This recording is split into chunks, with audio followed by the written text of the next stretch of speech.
it's time to sit back and relax with your favorite drink. And listen.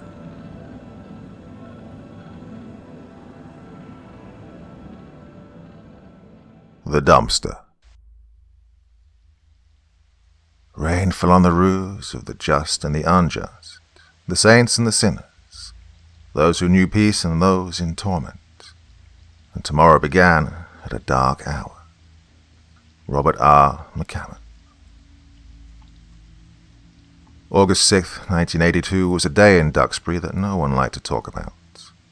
No one is still around who remembers it anyway. It had been a hot one. Hot, humid, and most of all wet. It had been that way all summer. Unnatural, the old-timers were wont to say. By midsummer, rainfall all along the East Coast had hit records not seen since the 20s. The nearby swamps and rivers had deepened. Dark, murky water encroaching onto lands normally dry. The Duxbury bogs and the North Hill Marsh Sanctuary in particular had been cause for concern. By mid-July, courtesy of the bogs, Pilgrim's Highway had been flooded over, blocking Mayflower Street all the way down past East Street. Island Creek Pond and the North Hill Sanctuary joined forces, turning the lands that divided them into one giant wilderness of muck and water.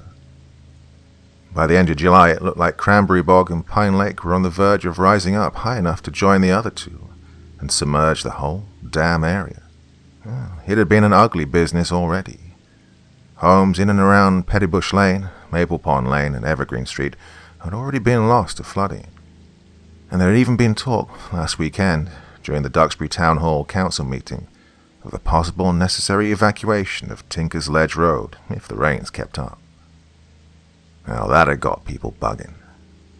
Marcus McDuff had leapt up and shouted with the vigor of a man half his age, declaring that they'll have to drag his dead body off his apple farm if they came to evacuate him. There had been a grasshopper boom as well. Everyone said it was because of all the rain. The population thickened as one got further from the busier streets. Certain sections of Whiten Woods were so thick with the little green insects that it was hard to describe in words. One had to see it to believe it. On some of the trails, every step one took would literally be accompanied by a multitude of tiny, springy sounds, as the brainless bugs leapt away from whatever giant passed them by. Well, they hadn't been the only insects to flourish in the unusually wet weather. The cicadas had come out in force for the season as well, and they sang their summer songs with an unprecedented fervor. Every evening around dusk, they'd alight in the branches of the trees and chirp up at the brilliant shifting purple and orange canvas in the sky. In the trees all along Island Creek, the insects seemed to be especially prevalent. There were certain sections of the creek where one would have to practically shout to be heard over the buzzing cacophony. It was, needless to say, not a good season for insectophobes. Despite all the climate issues, the tourist season, as small as it was, didn't seem to really suffer, which had been quite a relief to the local business owners. Ever since August started, it hadn't rained, and as a result, the general mood around town was brighter than usual. But on this early afternoon, one resident's mood was especially chipper. Deputy Robert Maxwell was walking down Harrison Street with a particular pep in his step. That was because he'd just scored a dino date with the town Betty, a bodacious babe by the name of Mary Barbadino. She'd been the morning waitress at Alice's restaurant for going on 3 years now. Bob had grown up in Duxbury and had always liked Alice's, but it had become his pre-shift breakfast spot pretty much every day since he'd first laid eyes on Mary in that tight-fitting waitress uniform, even on his days off. He still couldn't believe his luck. Bob, at the ripe old age of 37, was not exactly known for being a ladies' man. He wasn't some hoser or anything, but he was no primo stud either. And she'd approached him. Now, he'd known that Mary had broken up with her boyfriend Marcus Green 4 months prior, but he'd never had the cojones to do anything about it. Now, the situation between Mary and Marcus was like a badly written movie. Marcus and his posse were the local tough guys. He and his crew always seemed to be getting into trouble. be it a fight at the local bar or a domestic dispute at one of their biker parties. If it was true that in life everyone had a role to play, then it was Marcus's destiny to be an asshole. Well, that's not what had stopped him making a move on Mary, however. Bob was a roller after all. He'd just been too chicken. So, this morning when Mary had come over with a cup of coffee in hand and slid into the empty seat across the table from him, he'd been struck speechless for a few seconds. The conversation had been quick and direct, Mary talking, and Bob mostly nodding, and trying to keep his mouth from hanging open.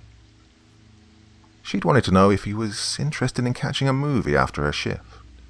Well, Bob would have watched the bunkiest movie in the world with Mary. He quickly agreed, and the two had made plans to meet when she got off at 5. The deputy made it to the corner and took a right onto Washington Street. He was headed to Barry's Meats, the local butcher shop. Barry was legendary in the region for his kielbasa, and tonight, after whatever movie they ended up seeing, he was going to surprise Mary with a better meal than Alice's had ever put on a plate. He walked briskly, passing Beaver Brook Lane and making a mental note to stop at Snug Harbour Wine on his way back home. It was nearly 12:30, which gave him approximately 4.5 hours to get dinner made, get dressed, and be back at Alice's. Well, he'd originally been scheduled to be on duty until 6, and agreed to meet Mary without giving it a second thought. But after realizing his error, he'd been worried that the boss man wouldn't be accommodating to his sudden plans. But after he'd made it back to the station, Sheriff Copper had been all too happy to give him the night off. In truth, Copper at first had been as incredulous as Bob had initially been, but the sheriff was a good, if not gruff, man. With a hearty laugh, had granted his request, giving him a hard pat on the back, and leaving him with these wise words, "Happy hunting, son," as he'd walked out through the station doors. He swiftly passed by a group of children playing in Washington Park. Off in the distance, a baseball game was going on. He vaguely remembered seeing a flyer earlier in the week stating that the Duxbury Dragons would be playing their first game of the season today. Across the street loomed the St. John's Evangelist Church. The ancient stone structure cast a long shadow across the street. Bob only gave it a cursory glance as he passed it by. He was not a religious man, though his mother regularly attended. In truth, the place had always kind of creeped him out. He looked around. He didn't see the local pastor, Father John, anywhere, which he ironically thanked God for. The short, fat man was always lurking about somewhere in town, always looking to add to the flock, as he put it. Lurking? No, that wasn't the right word for it. For all their brief encounters, and by all accounts Father John was a pleasant man, known for his charity work and volunteering at the local soup kitchen, in fact. He felt like a dick for having the thought in the first place, and quickly pushed it out of his mind.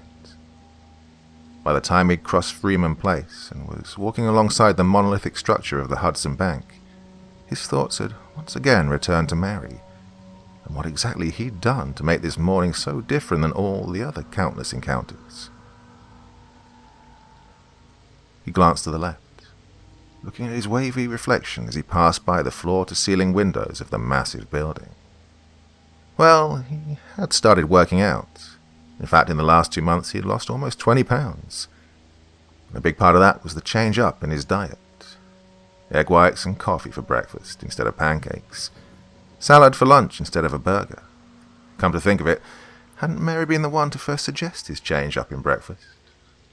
Or maybe it was his fresh new stash. At first he'd been hesitant to try and grow one. Stylized facial hair had never been his thing. But he quickly realized that it was totally choice. His mom said he looked like Tom Selleck. Bob was enwrapped in these thoughts as he reached the corner. He wasn't looking in any particular direction, and only half heard the quick, panic steps, just before someone came sprinting around the other side of the building and collided straight into him. Well, the deputy was knocked off his feet, landing hard on his back. He managed to keep his head from bouncing off the pavement, but for a few seconds he saw stars anyway.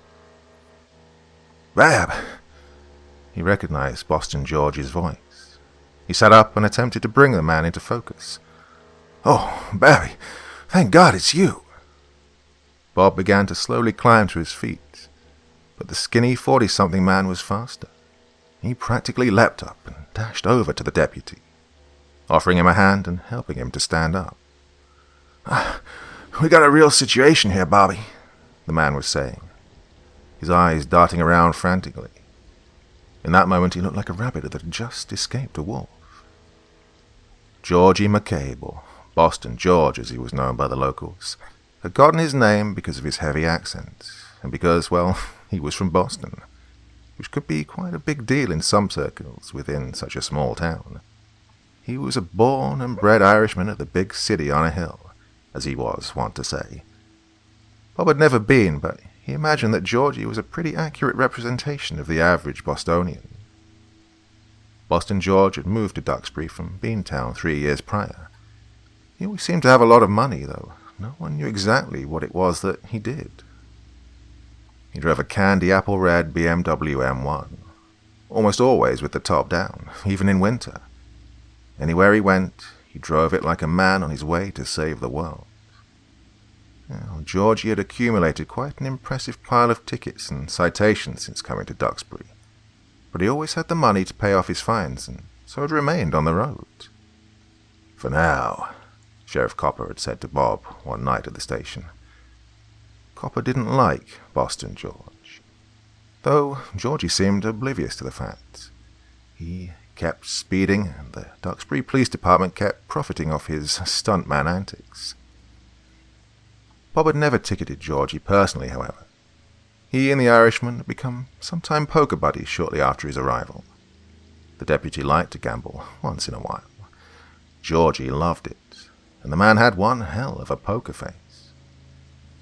Over the last 2 years, he'd taken far more of Bob's money than Bob had his, that was for sure. The man also liked sometimes to go out day drinking, as he put it. And as he took in Georgie's disheveled appearance, he began to suspect that that was exactly what the man's afternoon activities had consisted of thus far. The thinning hair on his head stuck out in tufts, pointing in all directions. His aloha shirt was only half tucked into his shorts. Bob realized that the man was also missing one of his flip-flops. But there was a distinct panic in Georgie's eyes, a sort of wild terror that gave him pause. The man was talking, he realized. Thickly accented words flowing out of his mouth a mile a minute, though he had no idea what he'd been saying. "Hey, take a red, Georgie," Bob shouted, raising his hand in a silencing gesture as he did. George fell quiet. For a few seconds all that could be heard was the chirping birds and George's ragged breathing. "What is the problem?" He didn't have time for this. "There's..." George gulped in a huge lungful of air, trying to steady his voice. "There's some kind of monster in the dumpster behind Barnes Market, and I think it got Old Man Pete." "What?" Bob asked, truly at a loss. "Well, for God's sake, Bob, I'm telling you that there's something in the damn dumpster behind Barnes Market, and I think it got Pete." The man was quickly becoming hysterical. Okay, Bob said, raising his hand once again in a placating gesture. "So, tell me what happened." "I was sitting outside Luck's Cafe, and in one of the chairs on the patio, just having a drink, you know." At this, Bob quirked an eyebrow. Georgie didn't seem to notice.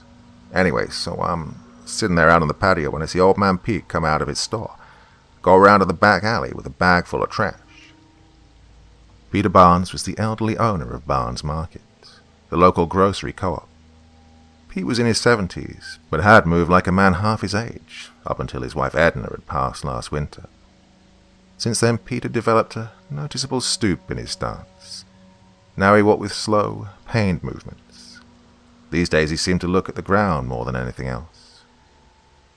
In truth, it pained the deputy to see the old man slowly fall apart. Bob had known Pete since he'd been just a boy. He'd been known as Old Man Pete even back then, but in those days he'd sported a full head of grey hair.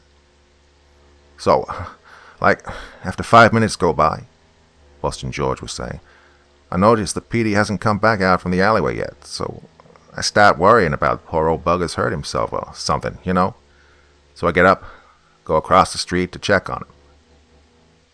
Bob knew the area George was referring to well. It was called East Cove Plaza, and was consequently the only spot on Surplus Road that had any business on it. 4 to be exact. All located around one square block. Barnes Market and the Red Herring Diner on one side of the street, East Bay Salon and Lux Lounge on the other. Well, up until a year and a half ago, there'd only been 3 businesses, but Lux had opened up next to East Bay. It was this new age, hippie cafe bar, and it was owned by this unbelievably sexy red-headed fox named Greta Thompson. She'd moved to Duxbury about 2 years ago, and after about 6 months had opened up shop. That was all he really knew about her. He'd never been in the bar, though it had simultaneously become a hit with the younger locals and an endless source of gossip for the elders. So, what did you find when you went to go check on him? Bob asked, feeling a faint sense of apprehension as he did so. That's the thing, Bob, George said in a hushed tone. There wasn't no one back there when I got up there, just an empty alleyway with that dumpster in the back. But, it's real weird feeling that old man Pete was in that dumpster, Georgie continued. Bob already did not like where this was headed, though admittedly he had absolutely no freaking idea where this was headed. So I get to like about 10 feet away from the dumpster, and something's telling me not to get any closer. So I call out Pete's name, feeling a bit silly as I do, mind you. Bob smirked despite himself. Silly was one word for it. And just as I say his name, there comes a sound of trash slamming around, and I mean a loud sound, and the dumpster... George trailed off as he gave a shudder. The dumpster, Bob. It jerked towards me. Bob raised an eyebrow. The dumpster jerked towards you. Those words just didn't sound right. Yeah, Bob, I mean like 3 frickin' feet. So, what did you do? At this, George looked incredulous. What did I do? I fucking ran for my damn life. That's what I did, Bob. Okay, Bob said, raising his hands once again. Let's go. Go where? Back to Barnes Market. Back? Yep, he said, pinching his nose. Back to the market. But... Come on, Georgie. Bob cut him off and started walking. 5 minutes later, they were moving down Surplus Road, almost halfway to their destination. Up ahead loomed the wooden bridge that went over Bluefish River, the raging waters echoing off the surrounding trees that bordered the street on both sides. Bob had kept up a brisk pace, partly because he was worried for Old Man Pete and partly because of his rapidly shrinking timetable. George, to his credit, had kept up. Are you sure you don't want to call for backup, Bobby? He half shouted over the thundering river, just as their feet met weather-worn wood. Bob glanced down at the rushing waters of the Bluefish as they clunked along. The river was normally more than a dozen feet below the bridge. On this day, however, it was half that. If it got any higher, the city would have to close off this bridge. Not quite, George, he shouted back. I think I'd like to check things out for myself before I go and do that. After another moment, they were across the river and back on asphalt. With each step, the thundering of the Bluefish faded. Bob looked up at the looming trees on either side of them. The white pines had grown more full and lush than ever before. Bob gazed off into the shadows of the surrounding forest. There was pretty much nothing for about the next quarter mile, nothing but trees and encroaching swamp water, that is. Pretty much everything west of Tremont Street was already flooded. But thankfully, the 4 businesses that made up East Cove Plaza had thus far been spared from the weather, being located about half a mile east of Tremont, on the corner where Reynolds Way crossed Surplus. As they walked, Bob reflected on the dumpster in question. It was a 15-yarder, if he recalled correctly, situated between Barnes Market and the Red Herring for the convenience of both businesses. With all the flooding, it really wouldn't be too outlandish if a bear or some other critter had made its way down and jumped in looking for food. They came to a flooded part in the road just as they hit the intersection of South Station Street, the water stretching all the way to the woods on both the right and left. They wordlessly walked to the right. Entering the edge of the woods, they used the rocks and roots to keep their feet dry as possible, as they made their way. The water stretched on down the street for a good 20 feet before relinquishing its hold on the road. Soon the surrounding forest gave way once again to a suburban sprawl. Up ahead in the distance stood East Cove Plaza. He felt an inexplicable twinge of apprehension at the sight of the buildings, and for about a second he really did want to call for backup. But what would he tell dispatch? Oh, Boston George thinks there's a monster in the dumpster behind Barnes Market. Yeah, that would go over well. After another moment of walking, they'd reached the front entrance of Barnes's. The now open sign still hung in the window. Bob opened the door and stepped inside. They were greeted by the refreshing coolness of the air-conditioned store. "Mr. Barnes," Bob called out. No answer, save for the soft hum of the air-conditioning unit. Bob walked deeper into the store, swiveling his head this way and that as he continued moving down one of the aisles. "Pete?" Again, no answer. This wasn't good. Something was up. "I'm telling you, he's not in here, Bobby," Boston George said in a hushed tone from behind. "Officer Maxwell?" came a voice from the back of the store. Both men turned to see Pete's nephew, Doug Jenkins, emerge from the back storage room. Now, Doug was in his 40s. He seemed to possess an endless supply of plaid shirts and blue jeans that he wore no matter how high the temperature was. A nice guy, though a bit slow. "Hey, Doug," Bob said with a wave. "I was just looking for Pete. You seen him?" At this, Doug shook his head. "I was supposed to meet him here. We're going to go down to dinner at St. John's tonight, but can't find him, Bob." That last part carried with it a tone of worry. "Oh, don't worry, Dougie." Bob managed to smile. "We'll find him. I'm going to take a look around outside. Why don't you stay here in case he shows back up?" Dougie nodded. "Okay," he said. "Cool beans. All right, me and Georgie here are going to take a look around back. We'll meet you back here in 10 minutes if we don't find him." And with that, George and Bob turned and walked back out. The sticky summer heat practically slammed into them as they stepped through the doorway. Together, they walked in silence to the entrance of the alleyway.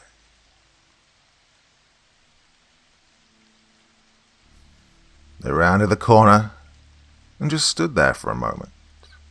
The area was empty, save for the hulking form of the dumpster that stood in the back. It was a big, ugly thing, standing about 6 feet high, and yet it was a 15-yarder. "There's no way Pete fell in there," Bob thought to himself as he scrutinized the hunk of metal. There was something off about it, though, but he couldn't quite put his finger on what. At first glance it appeared the same as it always had.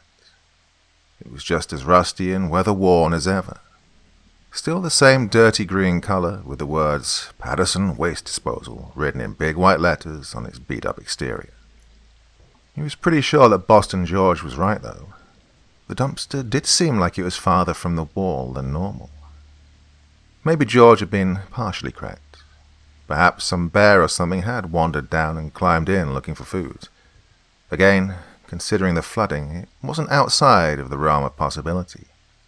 After all, the wildlife was known to wander into town from time to time. Bob moved cautiously forward and then stopped when he was about 15 feet away. Some vague, primal instinct warning him not to get any closer. He stood in silence for a moment, listening for any sign of movement from within the rusty metal structure. Nothing. Not a sound. He straightened and let out a sigh. Jesus, he was being ridiculous. Boston George was just buzzed. Pete Barnes had just gone out on some sudden errand and forgotten to lock up. Yep, that was it. He started to turn back to George when he noticed the shoe. It was just lying there about 3 feet in front of the dumpster. It was black, and that was about all he could tell from this distance. But he knew. He just knew that it was a black penny loafer. There was only one guy around here who sported those kind of kicks.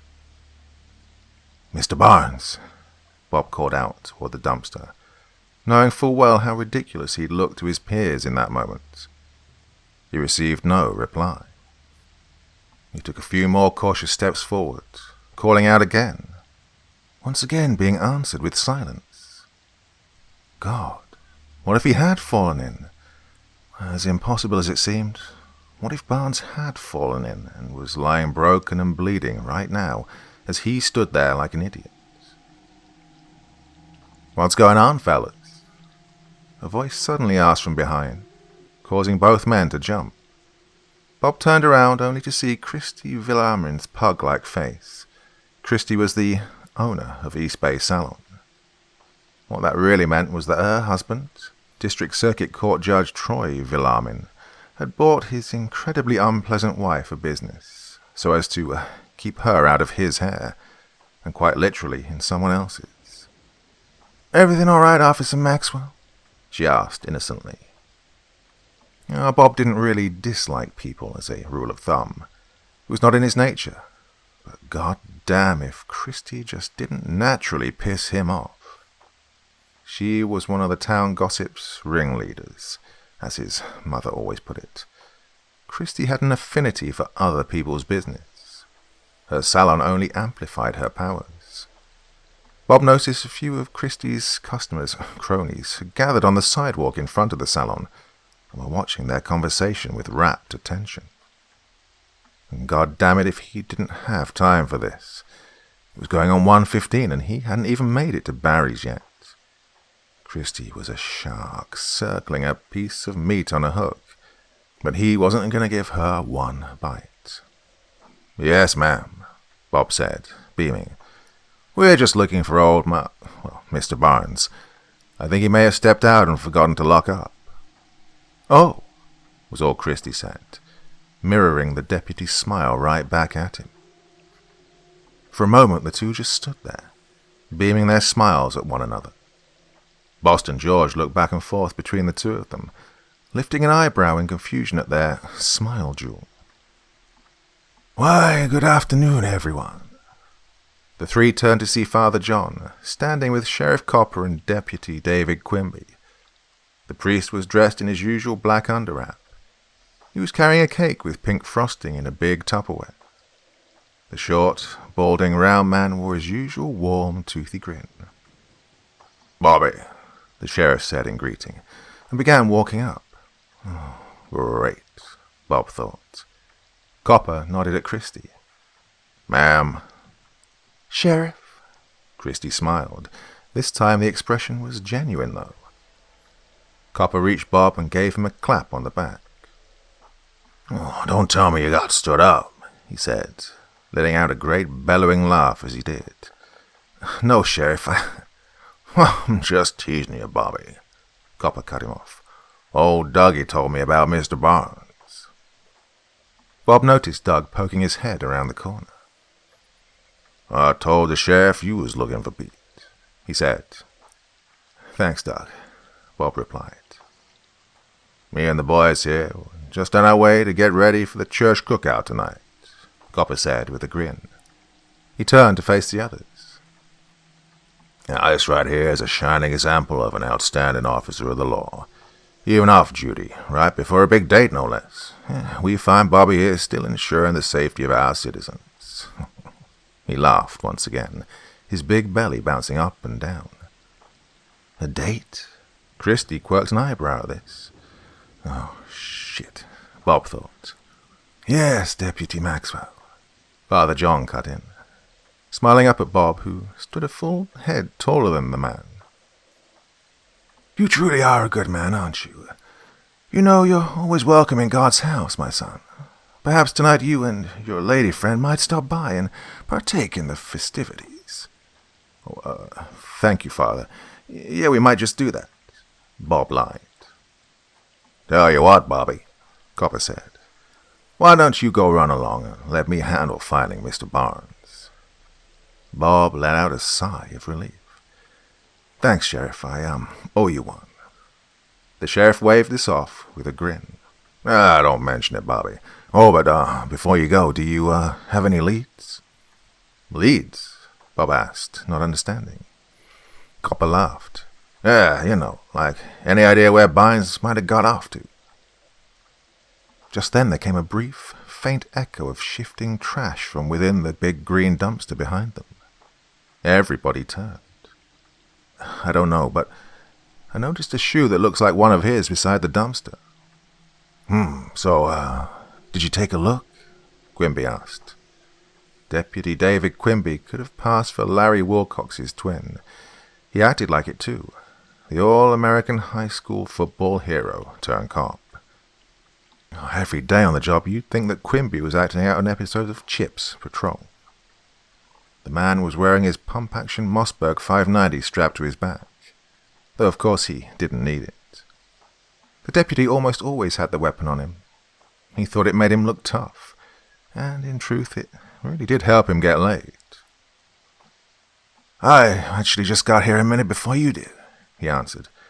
I was about to look, but George said he thought there was some kind of animal in the dumpster, so I was, assessing the situation before approaching. Huh, Quimby exclaimed in a clearly fake laugh, slapping a hand across one knee. Y'all are scared of a raccoon in a dumpster?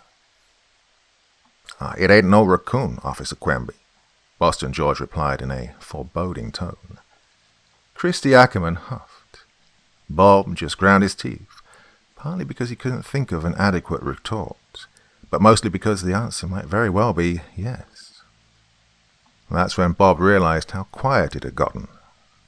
The near-constant chirping of cicadas was suddenly absent. He tried to remember if he'd heard any birds when he'd gotten to the neighborhood. Don't none of y'all worry your pretty little heads off, Sheriff Copper said as he began walking down the alleyway. The sheriff's on the job. Oh, what in the hell? The sheriff looked over the other's shoulders. Bob turned. The small group of onlookers from the salon had been joined by a few curious younger folks from the cafe. They were now gathered in the middle of the road watching them. All right, the sheriff shouted toward the street. There ain't nothing to see here, people. We're just having a conversation, and y'all are wasting your time if you're hoping for some action. Oh, and since y'all are grown-ups, I don't think I have to lecture you on how dangerous it is to be standing in the middle of the road. Now, I suggest y'all get. A couple of people shuffled their feet, but no one really moved. The sheriff huffed and turned back around to face the dumpster. Oh, fine, he said, and began walking. Sheriff, Father John said, and Copper paused. Be careful. The woods and swamps are not far away, and there's no telling what may have crawled out of the bogs this time of year. The sheriff smiled. Oh, Father, your concern for my well-being is truly touching. I'm a big, strong man. I think I can handle some little woodland critter. He winked and continued moving forward. Copper walked up to the dumpster while the others watched with trepidation. Everyone except Quimby, that is. He was standing there with his hands on his hips, smiling ear to ear, no doubt thinking about how he was going to tell everyone at the station about Bob's newfound dumpster phobia. The sheriff made it to within a foot of the dumpster and looked in. Nothing happened. He turned around to face the others. A big, shit-eating, I'm better than you grin plastered on his face. See, fellas, he said, there ain't nothing to be afraid of. Are you sure, Sheriff? Boston George asked hesitantly. Copper shrugged and turned back around. Stepping up to the lip of the dumpster, he stood on his tiptoes to get a better look. Ah, whatever animal it was, prop. The sheriff's words caught in his throat, and his body froze up like a deer in headlights. Jesus, Mary and Copper's words were cut short as the 230-pound man was violently ripped off his feet. Simultaneously, there came a small explosion of trash. Garbage whizzed by, and Copper's uniform billowed as if caught in a strong gust of wind. The big man went up and over the edge, disappearing in a blur. He didn't even have time to scream. Everyone instinctively backpedaled. The group of onlookers that had gathered in the street quickly herded themselves back across to the sidewalk on the other side of the road. The smaller group that had been near the dumpster practically leapt backward to the lip of the alleyway. Deputy Quimby shouted in surprise. Christie screamed, and Bob joined her. To the passer-by, it might have sounded like the two were having a damsel-in-distress screaming contest. And if they had been, Deputy Maxwell, to his credit, would have won. "Oh, my God! Oh, my God!" Boston George was shrieking over and over as he backpedaled into the street. His hysterics were abruptly cut short as he was suddenly struck by Henry Macduff's truck. Marcus's son hadn't even noticed Boston George until the man was rolling up onto his hood. The farmer panicked as George smashed into his windshield, simultaneously jerking the wheel hard to the left while slamming on the brakes. A split second later, the rusty red pickup smashed into a car parked in front of East Bay Salon. George went rolling off and over the hood of the other vehicle, falling over the other side and disappearing from Macduff's view almost as quickly as he'd appeared. The open bed of the truck had been literally overflowing with freshly harvested apples. Upon impact, the fruit erupted out of the bed like a volcano, creating a small apple tsunami that rolled across the street. The screeching of tires forced Bob's horrified gaze from the spot where Sheriff Copper had recently occupied to the street behind him, but only for a moment. Once he realized it was just a car accident, he quickly snapped his gaze back down the alleyway, pulling out his service revolver as he did so. Well, carnivorous dumpsters take precedence over car accidents. For a moment, everyone just stood there in silence. Then there came a great rumble from within the dumpster that to Bob sounded like a giant burping. At the same time, several pieces of trash shot up high into the air. The crowd took another collective step backward as the assorted debris came raining down, clattering and clanking to the ground between themselves and the alleyway. Glass shattered, empty metal cans went bouncing across the pavement. The smaller group at the edge of the alley raised their hands over their heads protectively as garbage came falling to the ground all around them. A big aluminum can bounced off Bob's shoulder. It didn't really hurt, but it did make him jump. The last thing to land was the sheriff's hat. The brim had a jagged tear that looked like a shark had taken a bite out of it. The side of the hat was, apparently, Quimby's breaking point. For a second later, the man let out a howl that was one part terror and one part war cry. He raised the pump action, which Bob only now realized the deputy had unslung from his back, and the weapon boomed deafeningly. It happened so fast that Bob hadn't even had time to shout at him to stop, or he could have hit the sheriff. The buckshot struck the side of the dumpster, sending out a shower of sparks, but as far as Bob could tell, it failed to penetrate the thick metal. Quimby continued moving forward, pumping his shotgun and firing over and over, howling like a madman all the while. Boom, boom, boom. Each shot that hit the rusty metal caused another shower of sparks. Every round ricocheted off. Bob saw a chunk of the red brick wall of Barnes Market disintegrate beneath the weight of buckshot. Everyone but Quimby seemed to be aware of the danger, the crowd collectively panicking as the deputy continued to unload the contents of his weapon. Boom! Just then, one of Quimby's shots finally managed to penetrate the damaged metal, and that's when the proverbial shit truly hit the fan. The dumpster suddenly exploded into motion. It came rocketing forward in a blur. Its wheels screamed maddeningly as the rusted hunk of metal attained a speed it had never been meant to. Quimby, who'd only been about 10 feet in front of the nightmarish thing, had no hope of getting out of its way. It smashed into him with bone-crushing force. Bob was sure that, had it not been for the screeching tires and the shrieking people, he would surely have heard Quimby's bones shattering. Several things happened in the next 3 seconds. The unfortunate Deputy Quimby was violently dragged beneath the rusty behemoth, except no part of him really fit between the 5 or 6 inches of space between the bottom of the dumpster and the pavement. What quickly followed reminded Bob of what he compulsively did every morning with his toothpaste at home. Everything inside the deputy's body was forced forward, rocketing up under his skin until the bottom of the dumpster met with Quimby's head.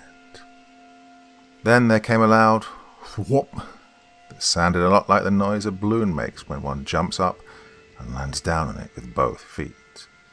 And in some grotesque feat of physics, most of what had made Quimby tick exploded out of the top of his skull like it was being shot out of a cannon. Bone, entrails, and other less identifiable things quite literally erupted out into the street. Blood and bone, mixing with the apples and broken glass. And that was all in the first second. Bob and Father John were the next people standing in the monstrous thing's path. There was no time for words. The deputy prepared to leap for his life, but everything felt like it was moving in slow motion. The rusty behemoth was already practically on top of them. That's when Bob felt Father John shove him with a strength that seemed impossible for a man so small. It felt like Conan the Barbarian had steamrolled into him with all his fictional might. Bob went flying off his feet, hitting the ground and tumbling out of the way just in time. For one split second, just before his mad rolling forced his eyes away from the speeding nightmare, Bob thought he caught sight of Father John standing calmly on the other side, and, as insane as it seemed, he could have sworn that the man wore a look of mild amusement. Bob felt the wind of the massive thing on his face as it passed. He got scent of the trash and blood and something else, some ungodly stench that made his eyes water and his stomach lurch. Then the dumpster was rocketing across the street. It kept going on its straight path.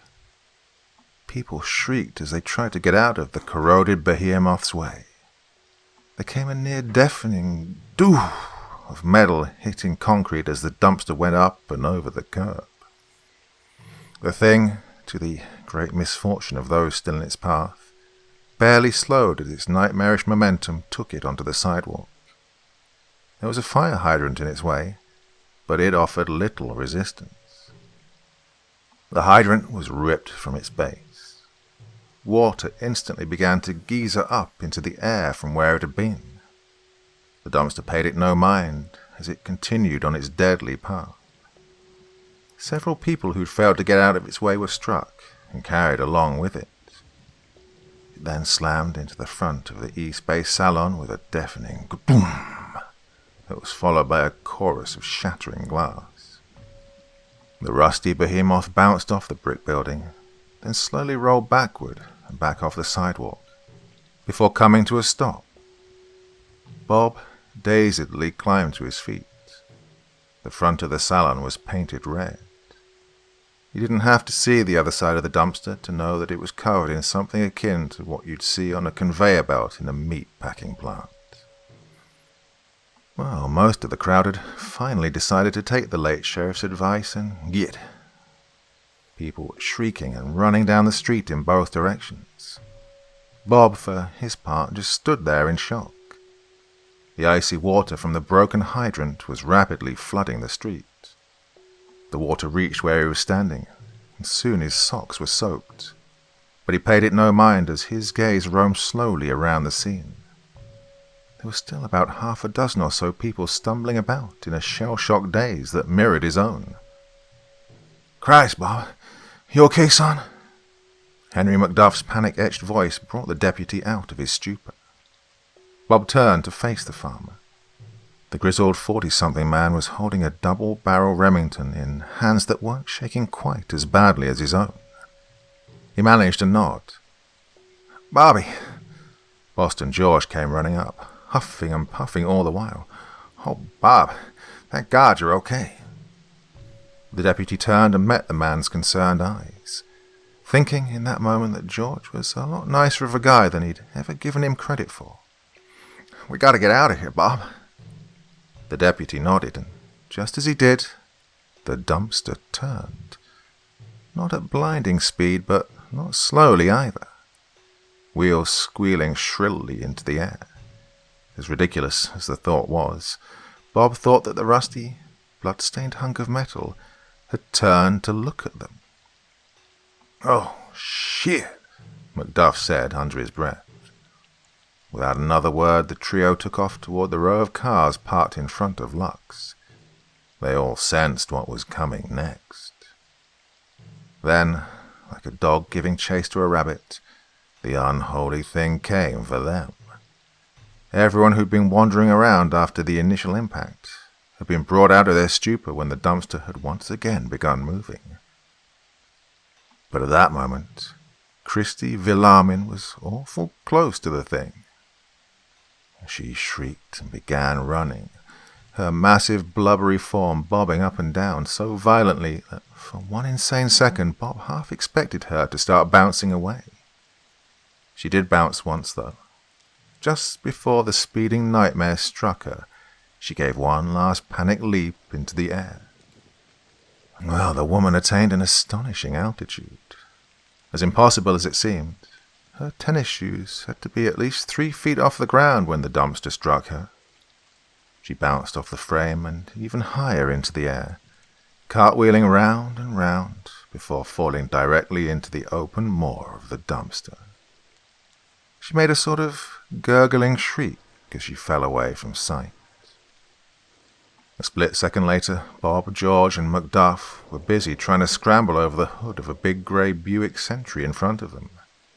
The cars lining the sidewalk, having been parked nearly bumper to bumper, seemed to offer up as good a defense as anything else.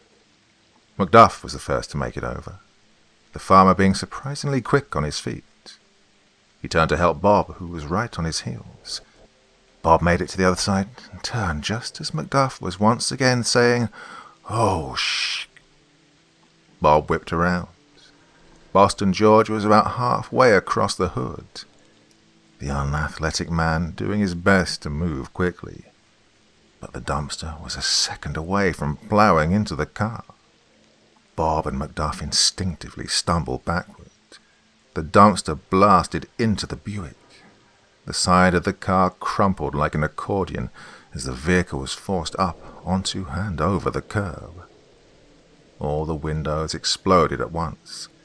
The sheer force of the impact was so powerful that it shattered the floor-to-ceiling windows in front of Lux and knocked both men on their asses. And for the second time that day, Boston George was sent hurtling off the top of a vehicle. He landed on Bob and Macduff, who were blindly scrambling and failing to get out of the sliding vehicle's way. Miraculously, the Buick slid to a stop mere inches from the three men. They only had a second's reprieve, though, for as the men began climbing to their feet, a massive tentacle came shooting through the broken passenger side window. The thing was terrible to behold, rippling with corded muscle. At its thickest, it was the circumference of a hubcap. The flesh that covered it was the color of bile, and the smell, oh God, the smell. It thrashed around madly over their heads, the entire frame of the Buick jolting back and forth with the thing's movements. Bob reached for his gun. It wasn't in his holster. Where the hell was his gun? and that's when he remembered that he'd taken it out before the monstrosity's initial charge. Boom! Macduff's Remington went off deafeningly over his head as the weapon unloaded both rounds into the thing. The nightmarish appendage jerked violently as both shots found their mark. The flesh, about 4 feet down from the tip, exploded like a watermelon, and a sizzling purplish fluid came spraying out of it like it was a high-pressure hose. The top part of the tentacle struck the ground with a heavy thud, and the severed appendage began thrashing about violently. There came a hellish shriek that shook the very air around them, and the mangled tentacle violently snapped back through the ruined car as the dumpster quite literally jerked backwards. The metal behemoth rocketed back across the street, attaining a speed that defied reason. It grated deafeningly along the sides of several parked cars in front of East Bay before abruptly changing direction. It flew across the street, slamming into a sedan parked in front of the Red Herring. The frame of the vehicle folded inward. Metal shrieked deafeningly. Bob quickly leapt to his feet, stumbling to avoid the thrashing tentacle. He looked down. The sizzling purplish blood, if it could be called that, was burning holes into the concrete, making a patch of the sidewalk look like some smouldering Swiss cheese. He turned to help Macduff up, realizing at the same time that it wasn't the farmer who'd fired the weapon. In front of the entrance of Lux stood their savior. It took Bob a moment to recognize the woman. It was Greta Thompson. She was standing there in a blue and white dress, holding the smoking Remington, her face a mixture of rage and terror. "Ah, my fucking windows!" she screeched at the dumpster as it rocketed back across surplus and smashed into a Volkswagen van with a giant peace sign painted in bright yellow on the sliding door. The three men stood and looked at her with dumbfounded expressions. Greta fixed her green eyes on Macduff. "You have any more bullets for this thing?" Yeah, in the back of the truck." "Well, that's just..." Her breath suddenly caught in her throat. Her gaze shifted over their shoulders, and her body stiffened. "Come on!" she shouted, and darted back through the doors of her cafe. There came another deafening roar from behind. The three instinctively began sprinting for the door. Bob was the last one in. Just as he entered, he turned to see the dumpster once again rocketing toward them. This time, though, it had clearly given itself room for a running start. It plowed once again into the accordion Buick with a deafening ka-boom. The car was lifted up from the ground and sent tumbling into the front entrance of Lux. It smashed through the little iron gate that bordered the patio. Bob saw the "No alcohol past this point" sign blast off the gate and come rocketing toward the cafe. A second later, both the rolling vehicle and the mangled gate were slamming into the main entrance. The frame of the building shook with the impact. The double doors were blasted off the hinges and sent clattering to the floor. More glass shattered somewhere in the background. The Buick, which had rolled and slammed into the cafe while on its side, wobbled back and forth for a moment, before finally tipping backward and hitting the pavement with a boom that shook the ground. The roof collided with the pavement and instantly flattened. The mangled metal fencing clanged into the ground a few seconds later. "Ah!" Greta gave a primal shriek from behind Bob. "My goddamn windows!" The dumpster began to slowly roll backwards, lazily turning round and round as it did so. In the distance could be heard the faint but distinct sound of approaching sirens. "All right, you goddamn trash monster!" Boston George cried out to Bob's right. The deputy turned and watched in disbelief as George pulled out an entire bottle of moonshine from his trousers, as if he were a magician and this really was just some elaborate performance. Then, to Bob's further disbelief, he watched as George unscrewed the cap and began stuffing a handkerchief into the open top. "George, what are you..."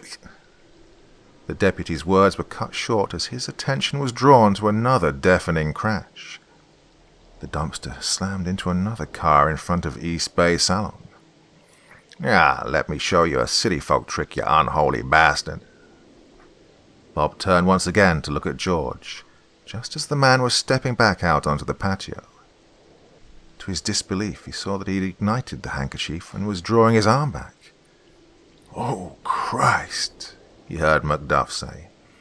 "George, what are you—" The deputy asked the half-repeated question once again, but his words were cut short as Boston George hurled the flaming bottle in the direction of the dumpster. Whether it was blind luck, or that he'd been an accomplished pitcher at some point in his youth back in Boston, Bob didn't know. But the makeshift Molotov cocktail flew nearly 7 yards and hit the erratically moving target right on the mark. "Yeah!" Greta cried her approval. "That was totally flanged, Bobby." Georgie blushed, despite himself. Bob gave a cursory thought to poor Christy Villarmin just as the flaming bottle of blood stained walls. He assumed that she had to already be dead. At least he hoped she was. Because a second later there came the shattering of glass, followed by a small explosion of flames. It was as if every piece of garbage inside had been bone dry. Within seconds, the interior of the dumpster became a raging inferno. At least the top layer of trash had. God only knew what occupied the depths of the behemoth. Flames shot out in a pyre, adding to the nightmarish quality of the thing. An unholy howl that all who were present would remember for the rest of their days erupted from the bowels of the dumpster. Then the thing took off once again, this time rocketing straight down the street, moving east. Oh, God, Bob thought. It's headed into town. Just then the deputy caught a glimpse of how the thing propelled itself. Jutting out from the bottom of the dumpster were at least a dozen of the sickly yellow tentacles, each of them thicker and more muscular than the first one he'd seen. The tentacles were moving in a blurred frenzy, all of them swiping at the ground and tearing up small chunks of asphalt as they propelled the monstrosity down the road at unbelievable speed. The way they moved somehow reminded him of the frantic, spasmodic way a centipede's legs moved if the insect is suddenly flipped onto its back. The thing continued to roar as it rocketed down the road, its unearthly howl echoing off the sides of the buildings. The sheer volume of the sound vibrating the windows of the glass that still remained intact. For a moment the four companions just stood there in the shattered remnants of Lux's entryway, watching the rapidly shrinking form of the dumpster as it continued to accelerate. Whatever passed for the thing's adrenaline had clearly kicked in. The sounds of approaching sirens were growing louder. Much to Bob's dismay, they were coming from somewhere from the east. The crunching of a pair of shoes or broken glass drew everyone's attention to the door. It was Father John. He rounded the overturned Buick and greeted them with a smile. Bob looked at the priest incredulously. For all the horror that had so recently transpired, the man looked no worse for wear. He realized that he was still holding the cake in one hand, the bright pink frosting appearing to be completely unharmed. "My children," he began, "it's truly the Lord's will that has put us all here today, and I think that he would want us to see this adventure through." Macduff grunted in agreement. "I'm all for that," Greta exclaimed. "Let's kill the shit out of that thing." Father John cleared his throat at this, and Greta looked over at him, pushing a lock of curly red hair out of her eyes as she did so. "You know, I'd say I'm sorry, Father, but I'm not. That fucking monster messed up my favorite bar," Boston George added, his voice carrying with it a tone of wrath. "Let's finish that fucker." Bob looked incredulously at the others, especially at Boston George. Till about 4 minutes ago, the man had been practically pissing himself. Now everyone was juiced all of a sudden. Bob looked around at the suddenly determined faces with confusion. Then his eyes were drawn to the cake in Father John's hand, the bright pink frosting shining clearly through the container, practically glowing. This was insane. Go chasing after a 2-ton carnivorous dumpster that could move upwards of 50 miles an hour? Are you all out of your... He stopped mid-sentence, suddenly realizing his position, realizing that this was his town, and that there was a living nightmare headed straight into the heart of it. Bob nodded in affirmation. Judging from the sound of the sirens, I'd say someone's already called in the cavalry. God help me if I ever walk around off duty without my radio again. McDuff, go get your ammo out of the truck. If you can still get into it, that is, he added. Miss Thompson? Greta, she added flatly. Greta, then. Miss Greta, I like where George is headed with this Molotov cocktail idea. Would you mind if we... On it. Greta cut him off as she turned and raced toward her bar. Boston George suddenly let out a whew. All right, let's do this, he exclaimed, and took off running out across the decimated patio. I'll get old Lassie, he shouted. Get what? Bob asked, staring after the man in confusion. Georgie paused and looked back at him with an incredulous look on his face. My car, Bob. My car, it's parked right around the corner. You call your car Lassie? He asked, despite the fact that time was of the essence. Yes, Bob, Lassie's my baby. Jesus God, do you even know me? And then he took off, running. With everyone in motion, Bob turned his thoughts to the fact that he didn't have a weapon. He patted himself down frantically. The sound of clinking and clanking echoed throughout the bar as Greta presumably pulled down her higher-proof booze. Shit. All he had was his baton and mace. He slapped an open palm to his head. Then came the sound of Lassie roaring to life somewhere down the street, followed by the screeching of tires. He'd forgotten his spare sidearm at home. It was a Beretta M9 that his mother had uncharacteristically gotten him as a gift for Christmas last year. He almost always carried it on him. Not that 9mm rounds were going to be much use against a 2-ton dumpster from hell. Could you, perhaps put this to good use, my son? Father John asked. Bob turned and gave a start. In one hand, the short, bald man still held the pink cake. In the other, he held Quimby's blood-spattered Mossberg 590. Bob stared at the little chubby man in disbelief. The priest beamed. I figured out it might come in handy, and that, well, the unfortunate, recently departed Deputy Quimby would have no objections to it being used as a tool to avenge his death. Father, I took the liberty of reloading the weapon for you, Officer Maxwell. Father John smiled.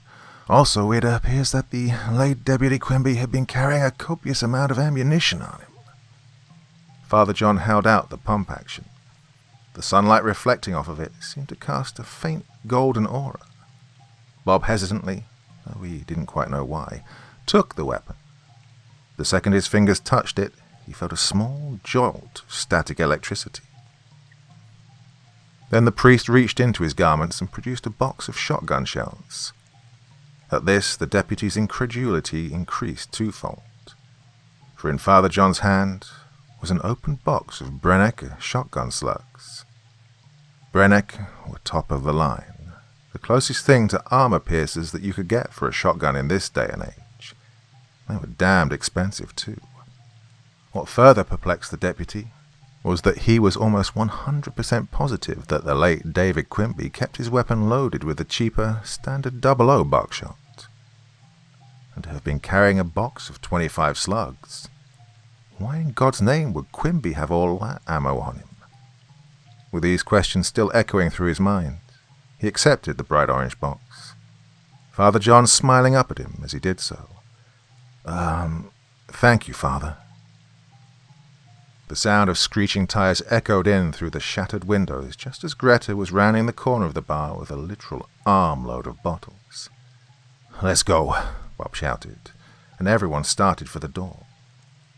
30 seconds later, they were practically flying down Surplus Street in the candy apple red BMW. The top was down, and they had to squint against the blowing wind as they sped along. Boston George at the wheel. The trees whizzed by in a blur. Bob was in the front, while Greta, Macduff, and Father John were in the back. They passed Christmas Tree Way so fast he couldn't even make out the sign. George took the bend in the road ahead at a death-defying 65. Bob realized that he was unconsciously stomping on the floor as if he were going to magically find a brake pedal there.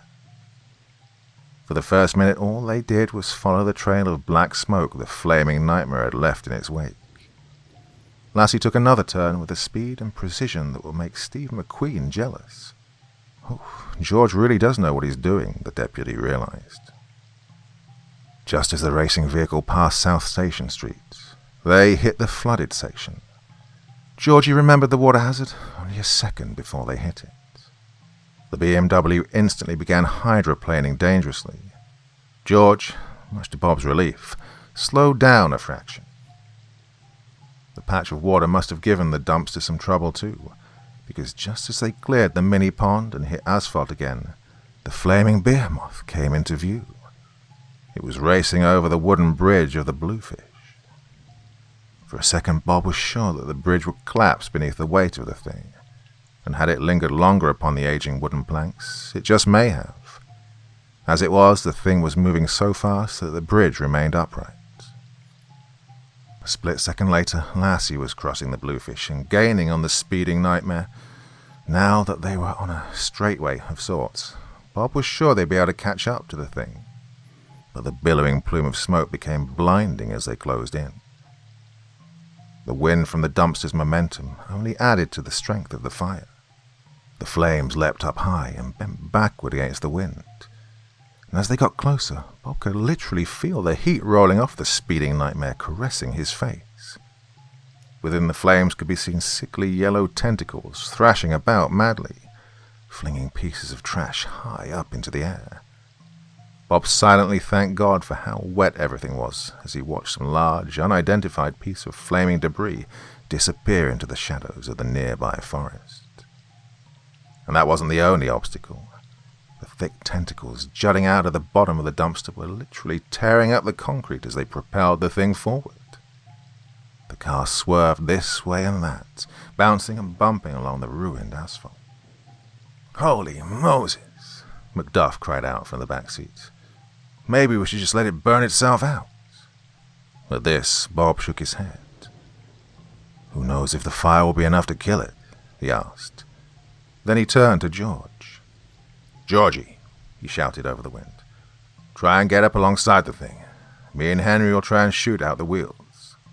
"10-4, Bob," Boston George shouted back, and took the BMW into the left lane. Fortunately, there was no oncoming traffic. Boston George put the pedal to the metal, and Lassie's engine roared mightily. The vehicle began to rapidly close the distance now that they were out of the plume and away from the ruined asphalt.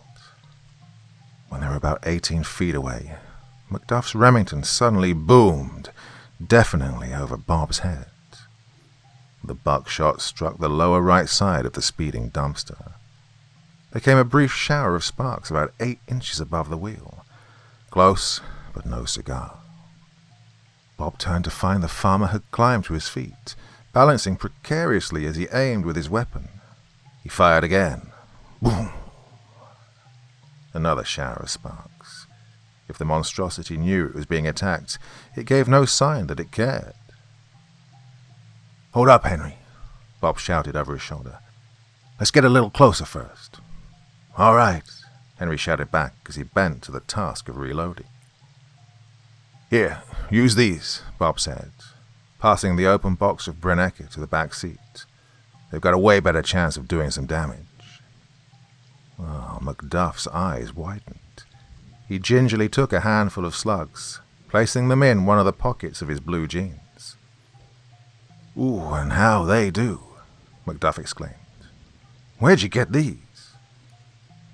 Bob nodded to Father John, just as Macduff finished reloading. He snapped the Remington back into place, and the farmer looked down at the smiling priest in disbelief. The next few seconds saw Lassie and her stuntman driver managing to nearly pull up alongside the dumpster. The thing was no more than about a dozen feet ahead. At this distance, Bob had a chance to get a good look at the flaming monstrosity.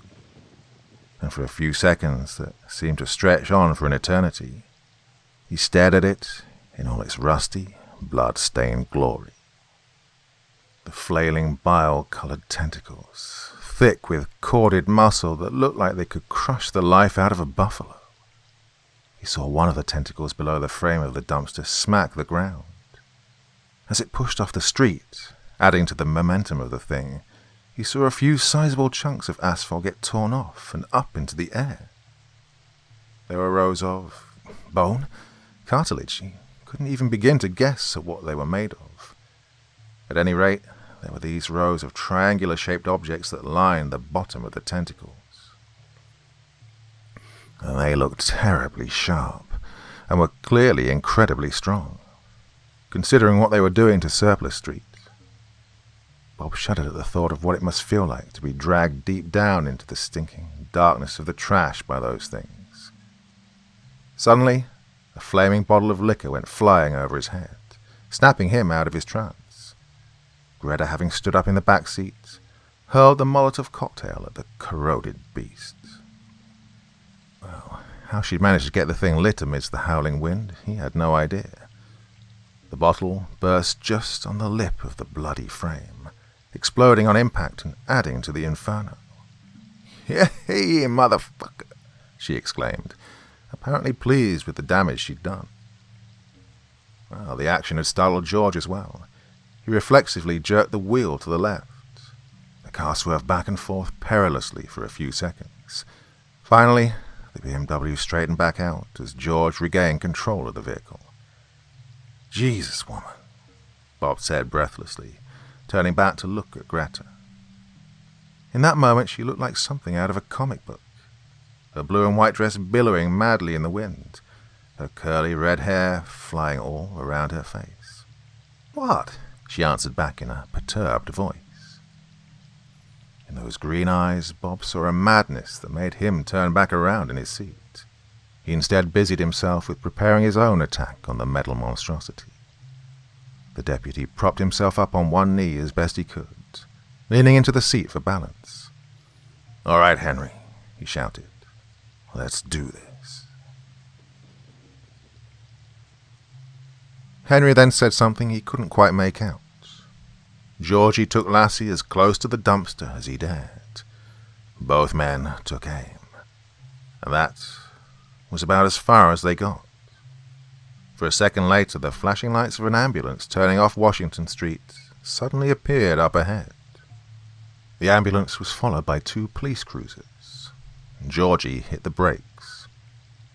The wheels of the BMW locked up, and Bob flew forward, smashing the side of his face on the windshield as Lassie's tires cried out in protest. The 3 oncoming vehicles swerved erratically to avoid the flaming behemoth. One of the cruisers went off the side of the road, and the dumpster whizzed by the other 2, missing the ambulance by mere inches. Then, the worst happened. A half-second before the dumpster crossed Washington Street, a fire truck came racing around the corner. The dumpster, which had been veering slightly to the left, T-boned the emergency vehicle almost dead center. Glass shattered, metal bent and shrieked, flaming garbage erupted into the air. Upon impact, 3 of the fire truck's wheels were literally blown off the frame and sent bouncing down the road. Bob saw all of this as Lassie skidded across the asphalt, nearly turning completely parallel to her original position. The dumpster bounced off the emergency vehicle and rolled back lazily. Whatever was inside, seemingly dazed from the impact, Lassie had finally skidded to a halt. Firemen stumbled out of the ruined fire truck in a daze. Water geysered out from the broken water tanks. For a moment, the men just stood there, watching dumbfounded as the dumpster slowly spun around and around, flailing tentacles frantically hurling out flaming pieces of trash. Then, almost as one, the men snapped out of their trance, springing into actions that had been drilled into them. A man unhooked a hose from the disabled truck. 2 others joined him, and together they began running for the nearby fire hydrant. As one, everyone leapt out of Lassie and began running toward the fire truck, Greta already attempting to light another Molotov cocktail as she ran forward. "Don't put it out!" they were shouting. Flaming trash of assorted size fell out of the sky. The firefighters looked on at the small group with perplexed expressions, but only stopped when they saw Macduff's Remington and Bob's uniform. "Don't put it out!" A frazzled-looking firefighter with the name Gacy emblazoned on his uniform stepped up to the approaching group. "What the hell are you—" His words were cut short as a deafening roar shook the very air around them. Everyone turned to see the dumpster rocketing backward, the beast within seemingly having regained its senses. It slammed into a telephone pole, snapping the wood like a toothpick. Slowly, it fell over, the upper half landing on the roof of the fire truck with a loud crash. A second later, the power lines fell into the street, and the rapidly growing pool of water from the leaking tanks. 2 of the firefighters standing in the water realized the danger too late, and Bob watched their demise with a mixture of disbelief and horror. For a brief second, the deputy swore he saw the 2 men's skeletons light beneath their skin, outlined in blue light for one blinding second. A second later, they were no more than blackened husks, smoldering in the shallow water. Everyone ran in a blind panic from the spreading pool. Macduff was the first to reach the relative safety of the sidewalk. He turned and unloaded both rounds of his Remington into the dumpster, and Bob quickly followed suit. Their shots were joined by a few others, the cops who had been in the squad cars instinctively following the actions of their fellow police officer. Amidst the shower of sparks, Bob knew that at least one of the rounds had penetrated the rusty metal hide. For a second later, the dumpster jerked, literally jerked like an animal being shot. It roared again, but Bob was reasonably sure that he was partially deaf by now, because the volume of the sound wasn't as painful as before. Then the dumpster took off once again, this time south down Washington. A split second later, Lassie was roaring up to Bob and Macduff, Boston George behind the wheel, and Greta riding shotgun. Bob wasn't sure when the 2 had run back to the car, but Father John and his pink cake were nowhere to be seen. Wordlessly, the pair leapt into the back, and the BMW took off. As Bob reloaded, he saw his fellow officers running back toward their vehicles, but he didn't have time to see how long it took them to get their squad cars moving. His attention was focused on the task at hand. The task at hand? What exactly was he doing? Did he really just allow a group of citizens to help him chase down a literal monster? Is that something a roller should do? Bob suddenly found himself doubting his actions. How had he been convinced to go about this the way he had? Father John? Had a priest really so easily riled them up? He turned to look at George. Boston George had apparently learned from his previous pursuit of the beast. He kept Lassie to the things right, avoiding the paths of ruined asphalt, as he knew they would be there. They were caught up to it by the time the thing was passing Jocelyn Avenue. Bob and Macduff both took shots at the wheels, but only succeeded in further damaging the rusty beast's hide. The dumpster seemingly took no notice of them as it flew down the road, pushing 60. Then, unexpectedly, the thing suddenly took a hard left onto Wadesworth Lane, bouncing off the side of Eagle's Nest Grocers as it did so. George, for all his driving skills, could not take the turn quite so well. He stomped on the brakes as he spun the wheel. The car slid, mimicking the motions of the dumpster.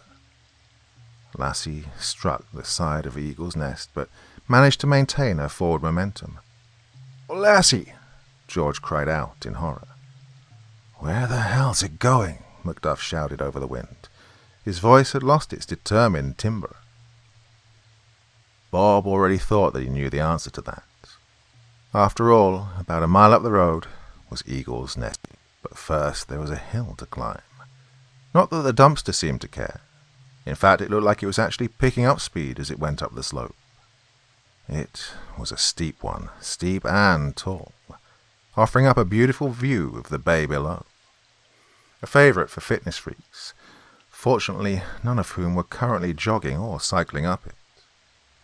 No, wait. There was someone on the sidewalk. Bob couldn't tell who it was at this distance. Whoever it was paused and stared at the flaming dumpster for a moment. Then they spun on their heels and began to run away from the street, kicking rocks as fast as they could across the unused field to the left. The dumpster seemed to have no appetite at the moment as it rocketed up the hill. Thank God for that, because it surely could easily have caught the would-be jogger if it had wanted. "Bob, what are we doing?" George asked in a voice that sounded much more like Boston George than the superhero persona he'd put on for a few minutes. Bob turned. Much like Macduff, the man had clearly lost that steely edge. It was as if scraping his beloved BMW against the side of Eagle's Nest grocer had sobered him up, though he was still keeping the pedal to the metal. "Just back off a bit," he heard himself saying. It was as if his reasoning abilities were returning to him one by one. And George did just that. No one offered any objections as he eased off the gas slightly, putting about 30 feet between themselves and the beast. They watched in awe as it reached the crest of the hill and literally launched itself over the other side. Soaring through the air like the General Lee, for a moment time seemed to slow down, and in that brief time lapse, Bob took it all in. The roaring flames, the billowing plume of black smoke, the monstrous tentacles jutting out of the bottom of the rusty frame, and any second now, he was going to wake up. He was sure of it. This had to be a dream. It had to be. After all, he had scored a date with Mary Barbadino, which, in retrospect, had definitely been a sure sign that this was all in his head. But then the dumpster slammed into the ground on the other side with another deafening kaboom. The impact was so strong that it shook the car, and in that moment Bob knew that all this had to be real, for nothing can sound that loud in a dream. Now, on the downward slope of the steep hill, the dumpster began picking up speed. The tentacles hardly had to do any work at all as it flew down the hill toward the bay, putting more distance between them. "Jesus!" Greta said breathlessly from the front passenger seat. The smoking thing became a blur of speed and flickering flame as it rolled downward.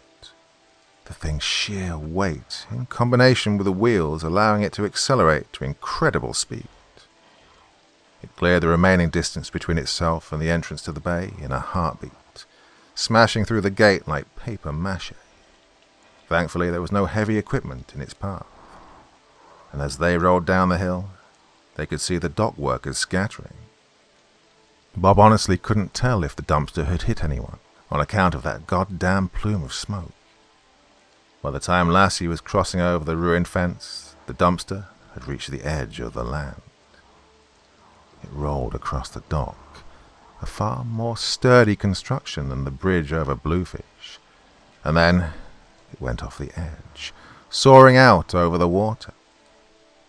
The unbelievable momentum the monstrosity had gained on its mad race down the hill caused it to launch more than 20 feet out over the water before the rusty wheels touched the surface. And then, as if to further defy reality, the dumpster skipped across the water like a stone, bouncing once, twice, and then, on the third time it hit the water, physics finally kicked in, and it went tumbling.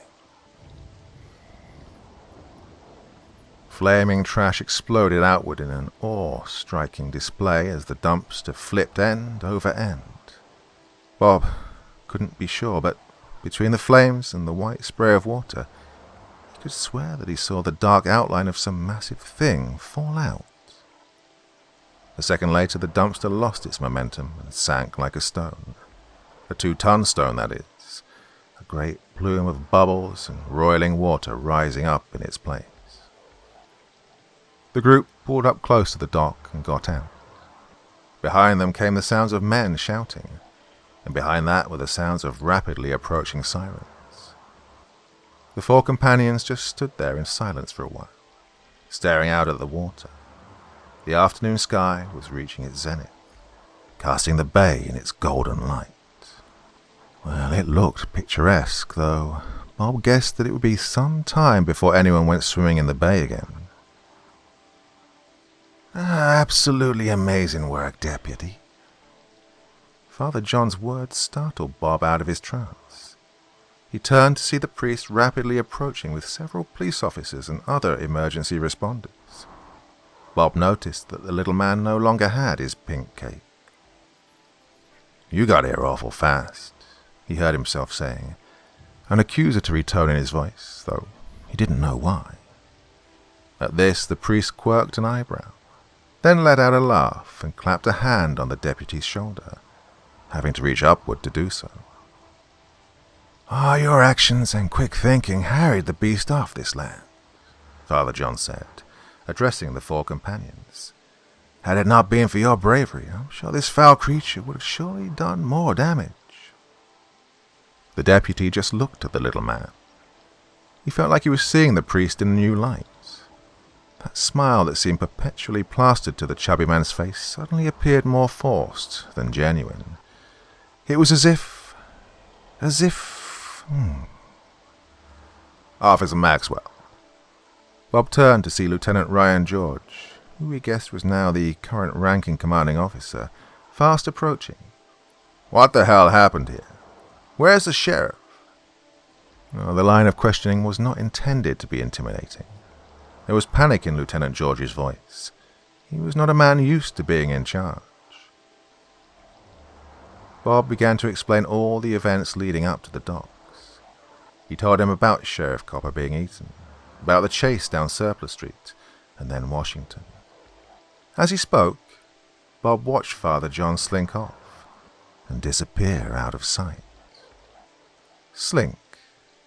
No, that wasn't the right word for it. For all their brief encounters, and by all accounts, Father John was a pleasant man, known for his charity work and volunteering at the local soup kitchen. In fact,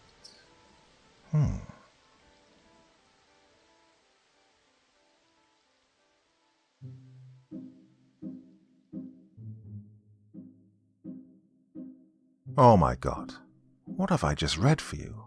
What an incredible story. Now, I've been in touch with the author and I had to compliment him on this one. This is the most Stephen King-like story I've ever read here on the channel. I tell you, if you told me Stephen King had written that himself, I would have believed you. Now then, what was up with the father? He knows more than he's letting on, doesn't he? Well, that seems like it's all set up for, a sequel, dare I say it. Well, here's hoping. I love that one. Hope you enjoyed it too.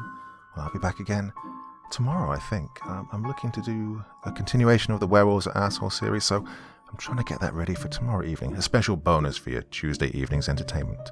If not, well, sorry. I'm trying my best. Enough for me for one evening, though. Hour and a half. Not bad for a Monday, eh? Well, back again very soon, however it works out. Till then, very, very sweet dreams, and bye-bye.